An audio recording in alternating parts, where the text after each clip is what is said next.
Yung legendaring pansitan dito sa Tansa Cavite ay dinayo ko nga. At hindi nga ito yung pansit na nakasanayan natin kainin ha. Yung pansit istasyon nila dito, ang pinaka main ingredients niya guys ay toge. Tapos meron pa nga silang isang klase ng pansit dito na pwede kang pumili kung yung mataba o yung mapayat na noodles ang gusto mong ipalagay. At isa pa nga sa nakakabilib dito, biro nyo since 1934 pa. Legendary pansit ni Nana Helens na since 1934 pa nga to guys ha. Dito lang to nakalocate sa may Tansa Cavite guys.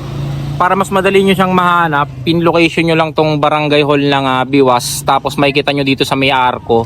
Dito lang sila sa gilid. Ayan, makikita nyo agad yung pwesto nila. Tapos makikita nyo yung bahay na talagang sinauna pa.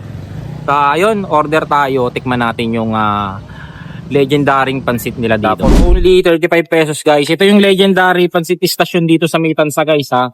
Since 1934 pa nga daw yung tagal nito guys. Tapos pinupuntahan din to ng mga ibang sikat na food vlogger. Tapos yung pansit istasyon nila dito guys, ito makikita nyo. Para siyang para siyang yung palabok. Tapos yung sahog niyan guys, toge yung laman niya sa loob. Pero yung laman niya, parang siya talagang palabok yung sauce niya na nakakalo. So yun, tikman natin. Ayan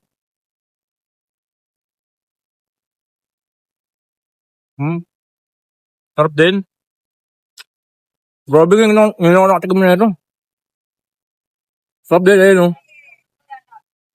35 pesos lang. Then guys, ito naman yung kanilang pansit luglog. Ayan, nakalagay siya sa dahon ng saging. Tapos yung noodles naman niya matataba.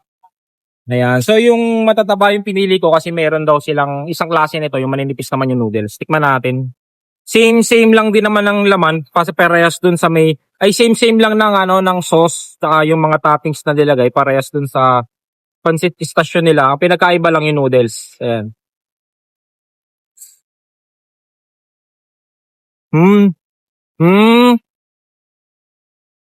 Para siyang pansit malabon yung lasa niya. Iba lang yung noodles niya matataba.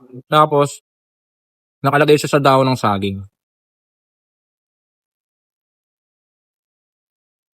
Sarap, sarap din.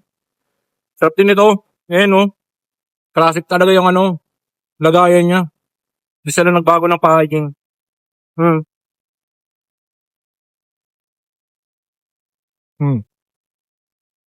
Good, ang sarap guys. Dayuhin nyo to. Sarap ng pansit istasyon nila dito at saka pansit duglog. Tapos talagang napakatagal na nung pwesto nila. Ilang dekada na talaga. Biro nyo since 1934 pa.